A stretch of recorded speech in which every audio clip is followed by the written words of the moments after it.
Hello, happy people. I hope you're having an amazing day today.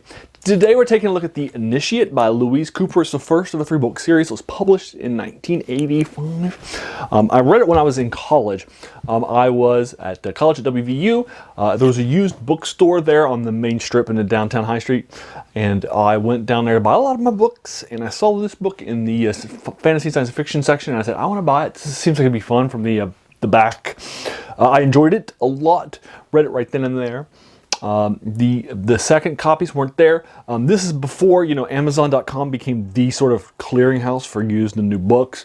And so what I wound up doing was I put an order from that bookstore for them to acquire on the second place market from the next 2 books in the series. And then I picked them up and they brought them in, and I read those 2 also when I was in college. And I've never gone back to this series since, and I thought that'd be a fun thing to do for you all, for The Initiate by Louise Cooper.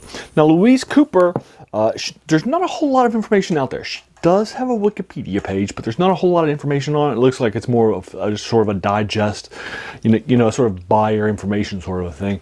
She was born in 1952. She died in 2009, so she's been dead for a while.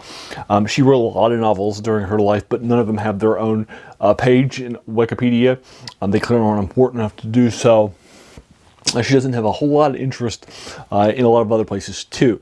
But my quick little catch for this novel is that it feels like a throwback novel back to when law versus chaos was sort of the central conflict of modern fantasy works, like Roger Zelazny's The Chronicles of Amber or Michael Moorcock's The Eternal Champion.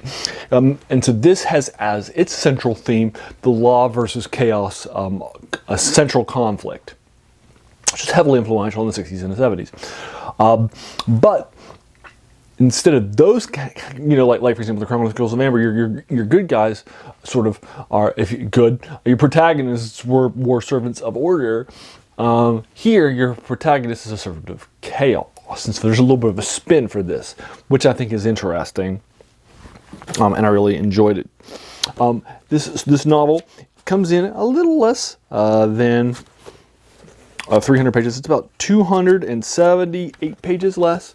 It took me I read it in 5 days. Now, it was denser reading than I remember, having read it when I was a kid in college. Basically, I spent like 2 hours a day reading it rather than my normal one. And my last, I read in about an hour. So it's about a 9-hour read. I found to be a much denser read than normal novels of this size. You might normally read it in like 4.5, 5 hours. And then in this case, I knocked it out. The next novel, The Outcast, is 310 pages. So that's roughly about 30 more pages longer than this one. So I'll again probably knock it out in 5 days if I dedicate 2 hours a day to it. We'll see if I actually wind up doing that or not. But I did again enjoy this novel a lot, and so I read the rest of the series. Now, in this novel, basically what's going to wind up happening is that our protagonist starts off life as a kid, and he'll go through his life all the way up through about 10 or 15 years into his life, up through his early life. And he's born, and we find out that he is the son of a child in this small little village, and she doesn't remember who her father is. It's been a long time ago. He's now a young teen or older child, and he is not always behaving her. She lost her clan status in order to keep her child. Her family said she wanted to keep her child to raise it herself. They said in order to do that, he can't be of a clan, and you'll have to leave. So she agreed to do that, and so he is clanless in a world of clans, where clans matter. And she gives him a name too, and he actually doesn't like that name that much, so he's named himself, but he doesn't tell her what his name is. And then what will wind up happening is that his only friend, another kid who's about 12, hangs out at this festival, and they decide to play like they're wizards, and the wizard in this world are initiates, which is where the title of the book, The Initiate, comes from. And they play this game, The Initiate. He casts a spell on his friend. It actually ends up, the spell works, and the friend dies. and he is cast about to die. They begin to stone him when this magical storm called a warp storm arrives, and he runs out into it because he knows he'll have a better chance of surviving warp storm than he will surviving a stoning from his village. And he's warped away, and he'll arrive in mountains that are near the initiate's castle, and he will be rescued. He'll stay alive. He'll be injured in the warp storm. He'll stay alive. Then he'll be adopted into the castle of initiates and trained to be an initiate, aka a wizard. And that's kind of the first few chapters to kind of get you started with the story of this character and his arc. He's an interesting character. He does a lot of fun things. There's a lot of sympathy for him and the things that will wind up happening to him as a result. You understand a lot of decisions that he makes and a lot of trials and tribulations that this character, the initiate, the clanless one, will go through. And that's kind of the central premise of the novel. Then will be his training in the castle, and then what happens after he's trained. And the people that are in his life, his friends, his enemies, his love interests, and that sort of thing will all be a key part of this first novel in the series. I'm giving it overall 7 out of 10. Louise Cooper is perfectly fine as a writer. She should be remembered. This novel is worth your time, but it's not a high-powered 8, 9, or 10. Solid 7. I think it's pretty good. It's definitely well written. It definitely keeps your interest. I was never bored. I never left early saying, oh my gosh, I can't imagine getting through the next half hour of this story or something like that, right? It definitely grips your attention, but it's not, a strong classic of the genre or anything like that. But I definitely liked it. It's also a low fantasy novel too.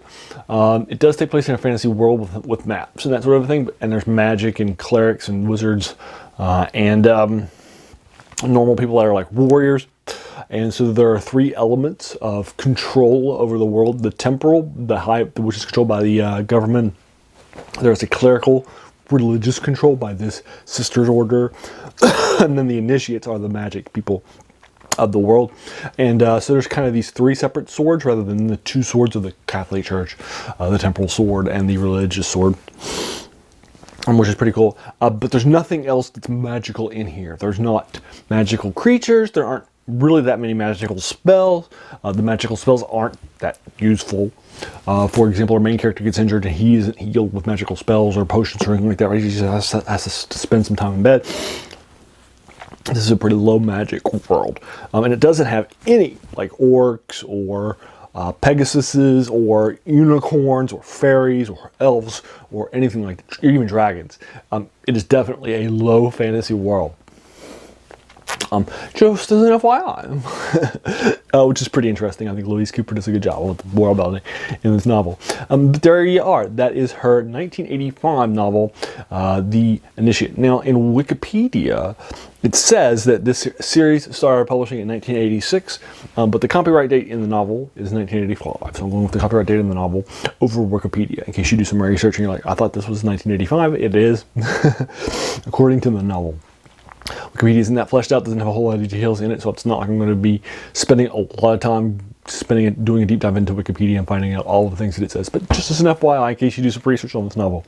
And there you go. I'll go ahead and leave you to it. Have you read this novel? If so, what'd you think? Did you like it or dislike it? What would you like to talk about some of those spoilers in the comments below? I would be more than happy to engage you with it further. If you like this review, why not hit that subscribe button? Because there'll be a lot more of these to follow. And then finally, I want to thank you so much for taking some time out of your day and investing it and watching my video.